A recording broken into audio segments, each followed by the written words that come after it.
So I wanted to create a video for you guys this week that you can go back and reference some of the techniques that you'll need to do well on the midterm for this coming week's module.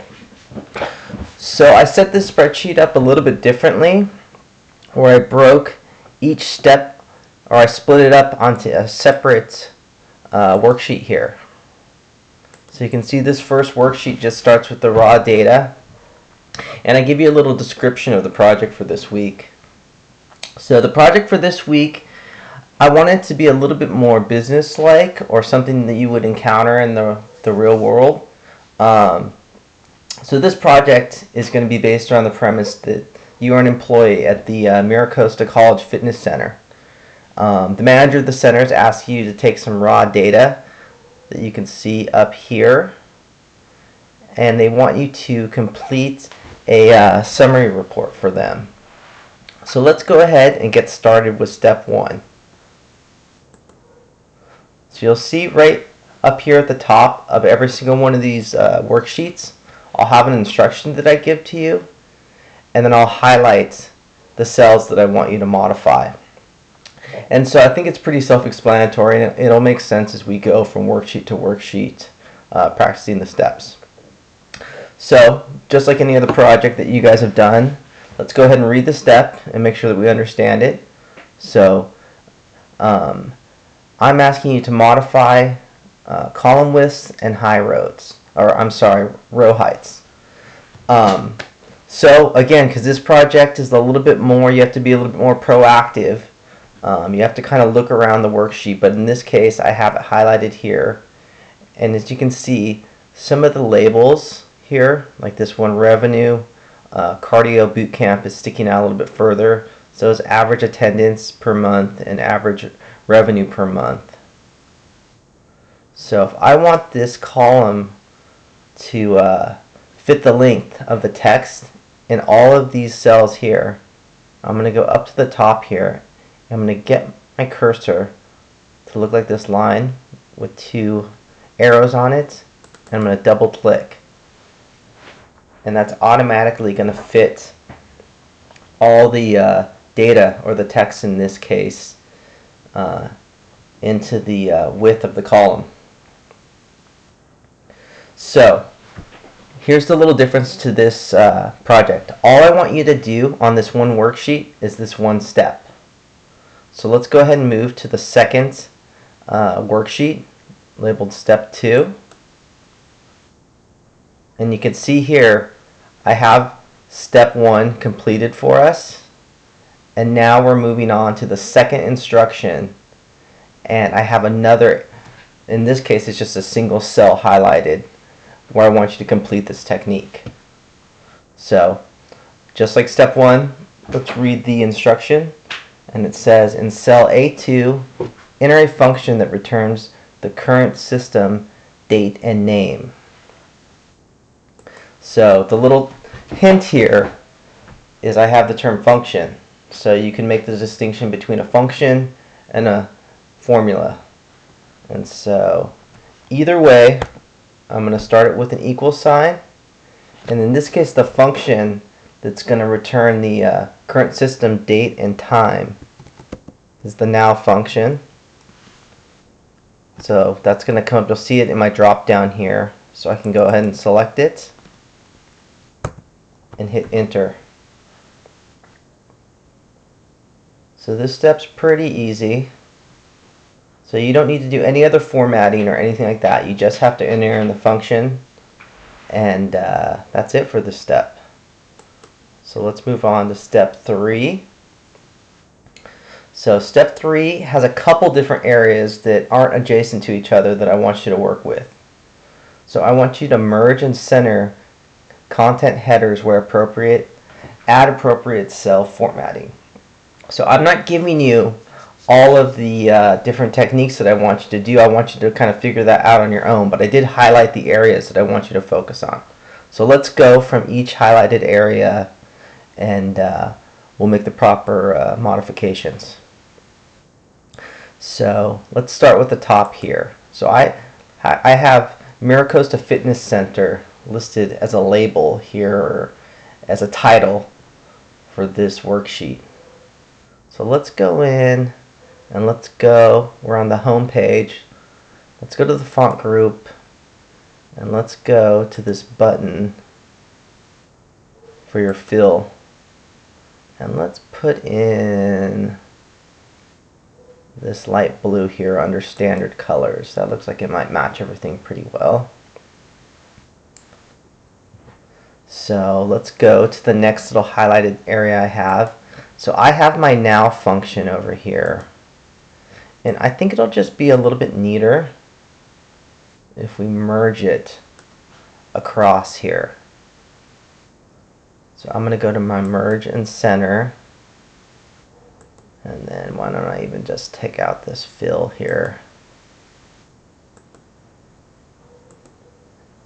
And then that's nothing more than just a superficial addition. Just makes it look a little bit neater. So this right here, it looks like I've got this broken down to a fall semester, a spring semester that should be placed right in here, and then a summer break section. So why don't I bring down my spring semester and I'll paste it right here. And so just like, looks like these are merged and centered. So this is merged and centered to cover all the fall semester months. This summer break header covers all the summer break semester months. So why don't I merge and center this spring semester header to match the other two headers that I have for the other semesters. And I'll give this one a fill as well too. Why don't I give it this light green fill? It kind of matches everything. So I'll go ahead and delete, and I'll just take out this fill just so you can see it looks a little bit neater. So let's move on to step 4. So step 4, they want us to use the September label in cell B8 to fill the range C8 to M8 with the months of the year. So all I've got in here right now, well, let me explain this a little bit more. So this is a breakdown per month of each one of the classes or the class attendance here. So I've got a label here for the month of September, but I can easily bring up my pull handle and it'll label each one of those months. And that's just a little bit quicker way of doing this. Again, our goal here is to change a 2-hour project into a 10-minute project. So I could go back in and just type the month names here myself manually, just like that. But it's much quicker if I just use the pull handle and drag my header labels for each month over with that. So let's move on to step 5. So step 5 says in cell B14, enter a function to total the values in the range M9 to M13. Use the fill handle to copy the formula from B14 into the range C14 to M14. Format the range M9 to M14 appropriately. So first, let's find the cell B14, and they want us to enter a function to total the values in the range B9 to B13. So my key here is total the values, and then I have a range M9 to M13. So I'm going to take M9 to M13, and I'm going to autosum. Now there's a number of different ways I could do this. I could have typed in the function as well too.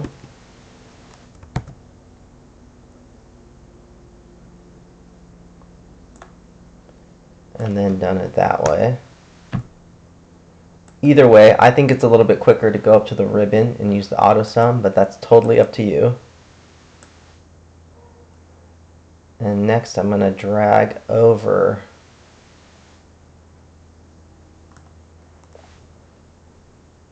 this function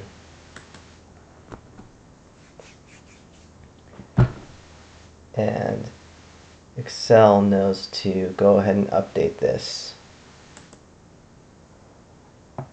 So I'm going to go ahead and format all of these cells, it looks like, as well too, from cell B9 to M14 over here. So right now I've got this in a number format. That number format gives me 2 decimal places. But in this case, I'm looking at totals. I'm looking at total numbers of people enrolled.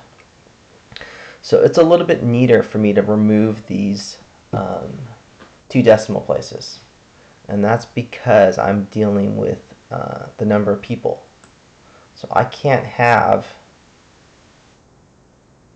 half a person or 3.25 people. So there's really no need for me to have any of these decimal places here.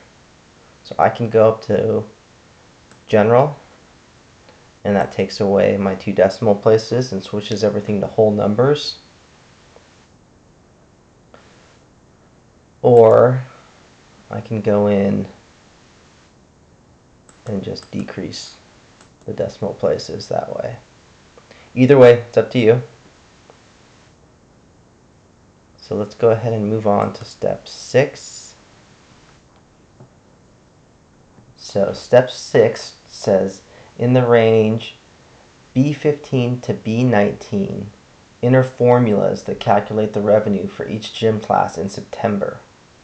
Copy the September revenue values, revenue formulas to the range C15 to M19 and format appropriately.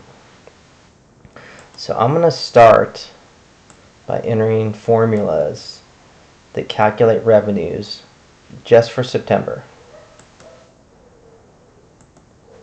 So I haven't touched on this yet, but I've got the cost of each class listed across the top here.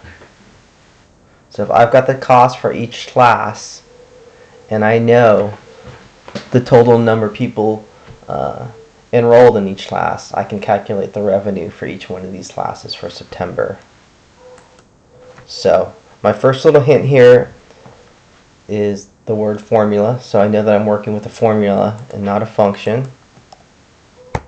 So I'm going to start with an equal sign, and I'm going to start with this cardio bootcamp class. So I've got 67 people enrolled in September, and I'm going to multiply that by the cost of the class, which is $100. So because I want to lock on to the cost for each one of these months, I'm going to hit F4 and make it an absolute cell reference.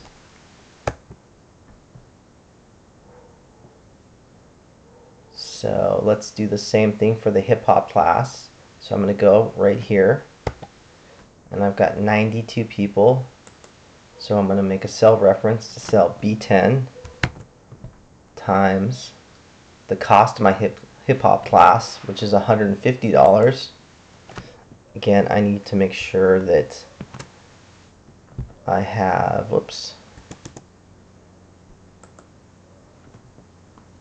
an absolute cell reference there because I want it to lock on to that cost when I drag it across.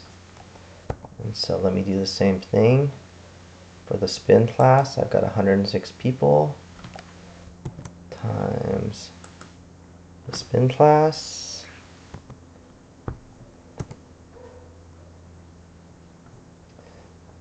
Again, same thing for the yoga class times $200 for a yoga class. And finally, my Zumba class, which is equal, whoops. Let me undo that. Sorry about that. Make sure I'm in the right cell. Equals 102, or a cell reference to cell B13 times $150. Let me put my absolute cell reference there. So just to review, I could go back and do that for every single one of these. I could say for October, C9 times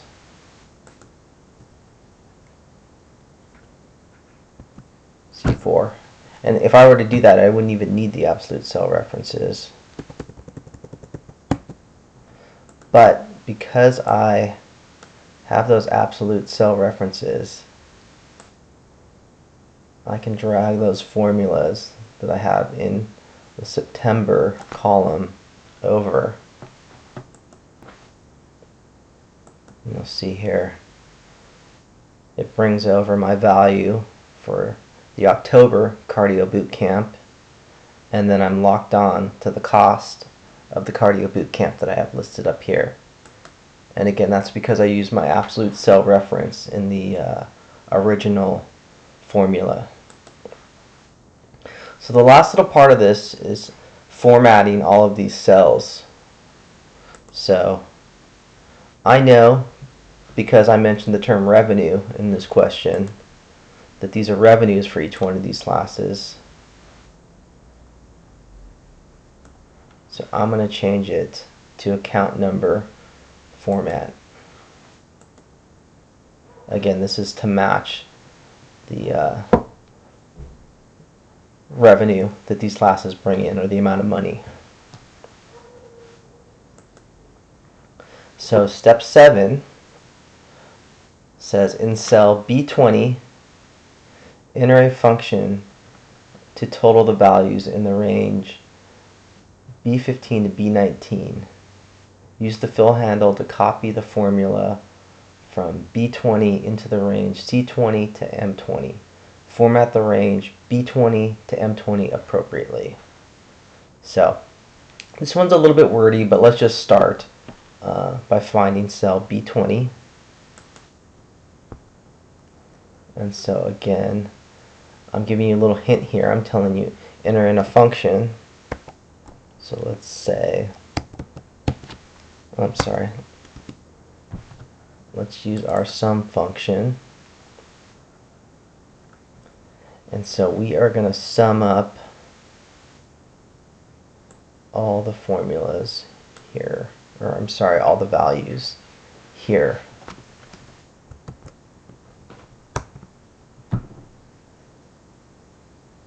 So I can do that way. Or again, oops, I can just use my auto sum that I think is a little bit easier.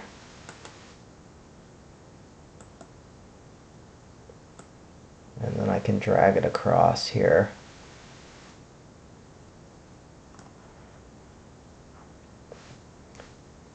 And let me add my formatting as well too. So again, because these are monetary values, I'm going to go ahead and select my account number formatting. You could choose currency for these as well too. I think account number formatting is just a little bit more formal and neater, but it's totally up to you. But you can see here, I sum up all the revenue for September. And this one, I sum up all the revenue for October, and so on. So step 8 says to help see where the most profitable months are, apply a new conditional formatting rule to the range B20 to M20. The rule should format only cells that contain cell values greater than $62,000 with green fill with dark green text. So let's first highlight the range that we want to apply our conditional formatting to. I'm going to go up to the ribbon. I'm already on the Home tab, and this is in the Styles group. And I'm going to click on the conditional formatting button and get my drop down.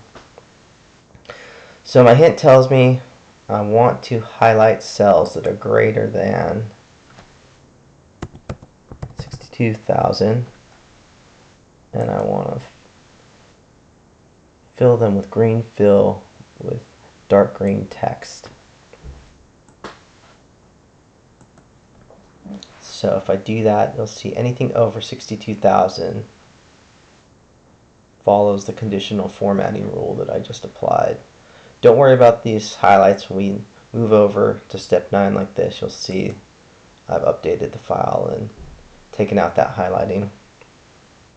So step 9 says in the range B22 to B25, use functions to calculate the monthly average attendance, monthly average revenue, monthly maximum revenue, and monthly minimum revenue. Copy the functions to the range C22 to M25. So I've got labels here for average attendance per month, average revenue per month, and a maximum revenue and a minimum revenue. So let's just go one by one. So the average attendance per month is in cell B22. And again, I give you a little hint. I tell you I want functions. And the other little hint is here in the label where I have average. So that's telling me I want the average function. So I want the average attendance per month. So here's the attendance for each one of my classes. So if I select that entire range and hit enter, it gives me an average for the month of September. So my classes averaged 86 attendees. So once you have cell B23 selected, let's look at the label again, and they say that they want the average revenue per month. So if I hit equal average, and I'll go ahead and select it.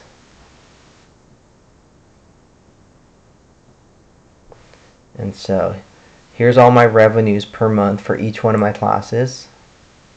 So I'm going to select that entire range and hit enter. Next is my maximum revenue, so that equals, whoops, and that's my max function. So my maximum, I want to find my maximum revenue for the month of September. So it's the same range that I use when trying to find my average revenue per month. Enter. Next they want me to do the minimum revenue per month. So that's my min function. So I'm going to go back to that same range. Again, the amount of revenue for each one of my classes. So again, just like we looked at when we were doing the other the revenues for each month, I could do that for each one of these separate cells. I could type in average, and then in this case, since I'm looking at the average attendance, I could go in and enter that separately. But not only can I use my pull handle for that top function, but I can use my pull handle to pull over all the functions, and they will correspond to each one of these months.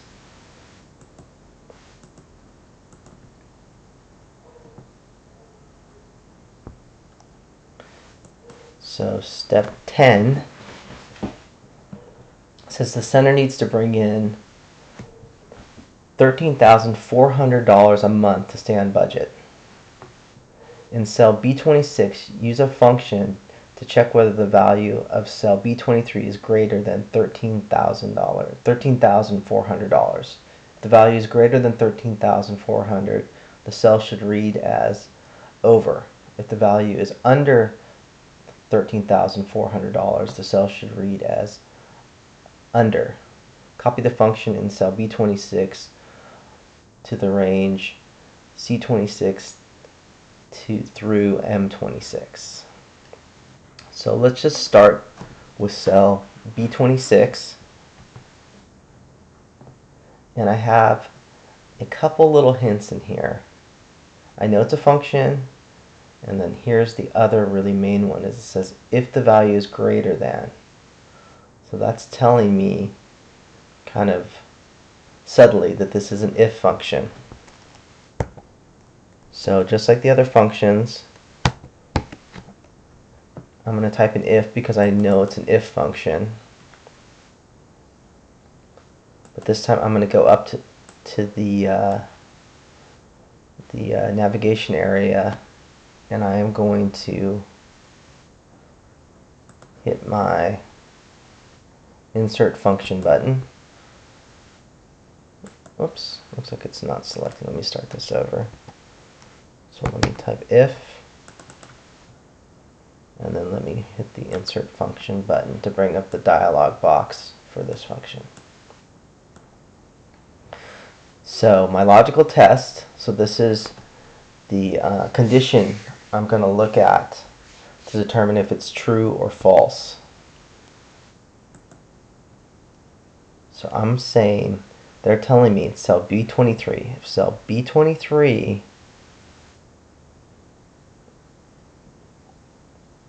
my average revenue per month, oops, is greater than 13,400. So if it's true, I'm saying if it's over that amount, I want a little indicator that tells me that it's over.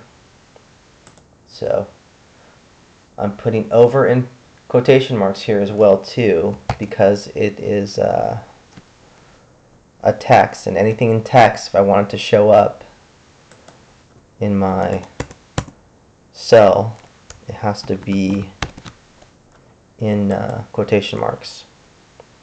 So my final argument is my false argument. So if the value in this case in cell B23 is under $13,400, I want a little indicator that tells me it's under. So again, in quotation marks, because it's a text, I'm going to type under. And if I look right here at the bottom of my dialog box, I can see what the output of the cell is going to be based on this condition, and then the true and the false arguments that I designated. So I can go back and look at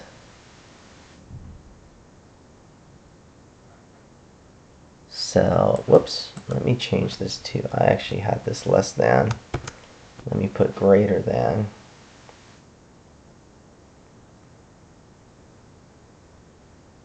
And we'll say, okay. So if I can go back again and look at this, and it says under, because my average revenue per month is under 13,400. So I can drag this function over, and it lets me know on average how my classes are doing per month. So it looks like these first 2 months, the average I'm bringing in per class is under $13,400.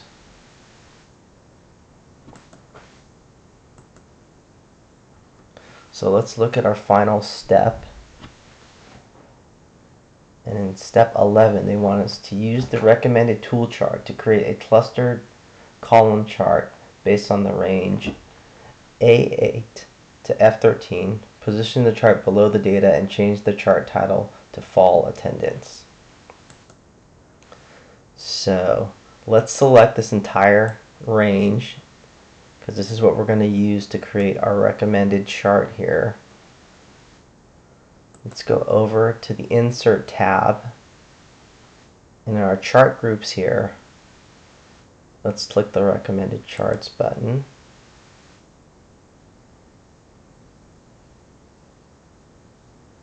And it looks like we are already, the first one here that it recommends to us is the clustered column. So let's go ahead and hit OK. And then we'll drag this down below.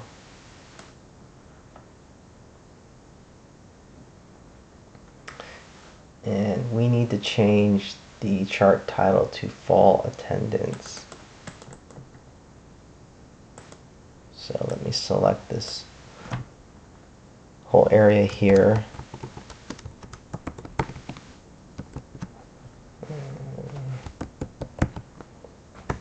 Oops.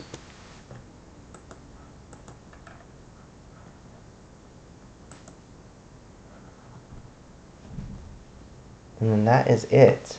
And so the final little part here is if you want to click on the last worksheet here, you'll see that we have a completed spreadsheet here that you can go back and reference. So if you want to practice any of these techniques, you can go back and download this starter file that I'll send to you through email, and you can look at the final product. You can practice each one of these steps.